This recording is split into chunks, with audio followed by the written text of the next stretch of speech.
The whole company of them rose up and brought him before Pilate. They began to accuse him, saying, "We found this man perverting the nation, forbidding paying taxes to Caesar, and saying that he himself is Christ, a king." Pilate asked him, "Are you the king of the Jews?" He answered him, "So you say."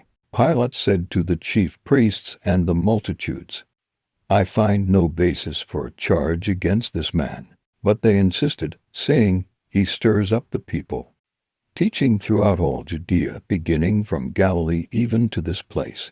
But when Pilate heard Galilee mentioned, he asked if the man was a Galilean. When he found out that he was in Herod's jurisdiction, he sent him to Herod, who was also in Jerusalem during those days.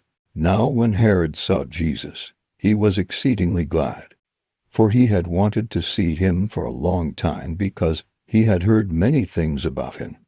He hoped to see some miracle done by him. He questioned him with many words, but he gave no answers. The chief priests and the scribes stood, vehemently accusing him. Herod with his soldiers humiliated him and mocked him.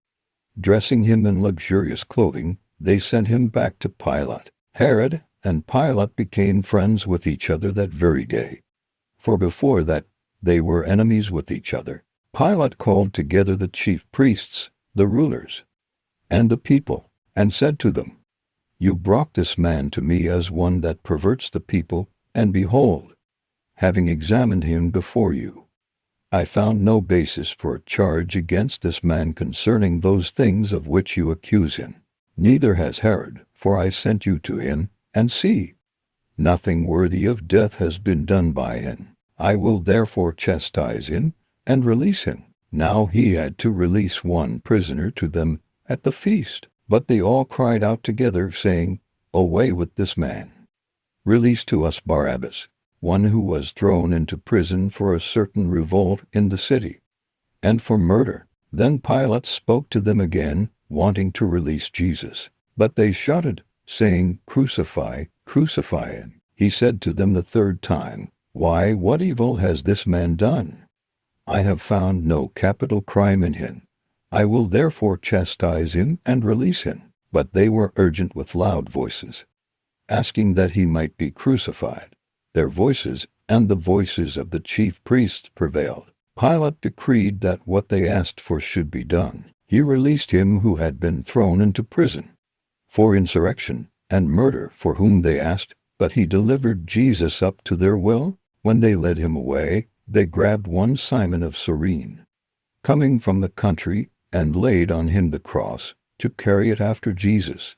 A great multitude of the people followed him, including women who also mourned and lamented him. But Jesus, turning to them, said, "Daughters of Jerusalem, don't weep for me, but weep for yourselves and for your children. For behold, the days are coming in which they will say, 'Blessed are the barren, the wombs that never bore, and the breasts that never nursed.' Then they will begin to tell the mountains, 'Fall on us,' and tell the hills, 'Cover us.' For if they do these things in the green tree, what will be done in the dry?" There were also others too, criminals, led with him to be put to death. When they came to the place that is called the Skull, they crucified him there with the criminals, one on the right and the other on the left. Jesus said, "Father, forgive them, for they don't know what they are doing." Dividing his garments among them, they cast lots. The people stood watching. The rulers with them also scoffed at him, saying, "He saved others. Let him save himself, if this is the Christ of God, his chosen one." The soldiers also mocked him, coming to him and offering him vinegar, and saying, "If you are the King of the Jews, save yourself." An inscription was also written over him in letters of Greek, Latin, and Hebrew, "This is the King of the Jews." One of the criminals who was hanged insulted him, saying, "If you are the Christ, save yourself and us." But the other answered, and rebuking him said, "Don't you even fear God, seeing you are under the same condemnation? And we indeed justly, for we receive the due reward for our deeds. But this man has done nothing wrong." He said to Jesus, "Lord, Remember me when you come into your kingdom." Jesus said to him, "Assuredly I tell you, today you will be with me in paradise." It was now about the 6th hour, and darkness came over the whole land until the 9th hour. The sun was darkened, and the veil of the temple was torn in two. Jesus, crying with a loud voice, said, "Father, into your hands I commit my spirit." Having said this, he breathed his last. When the centurion saw what was done, he glorified God, saying, "Certainly this was a righteous man." All the multitudes that came together to see this, when they saw the things that were done, returned home beating their breasts. All his acquaintances and the women who followed with him from Galilee stood at a distance, watching these things. Behold, a man named Joseph, who was a member of the council, a good and righteous man. He had not consented to their counsel and deed.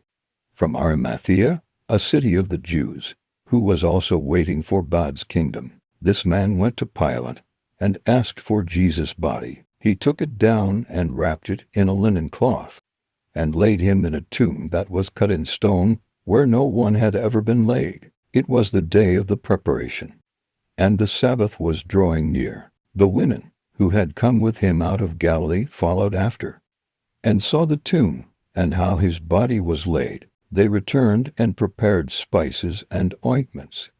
On the Sabbath they rested according to the commandment. Thank you for watching. Please like, subscribe, hit the bell and share.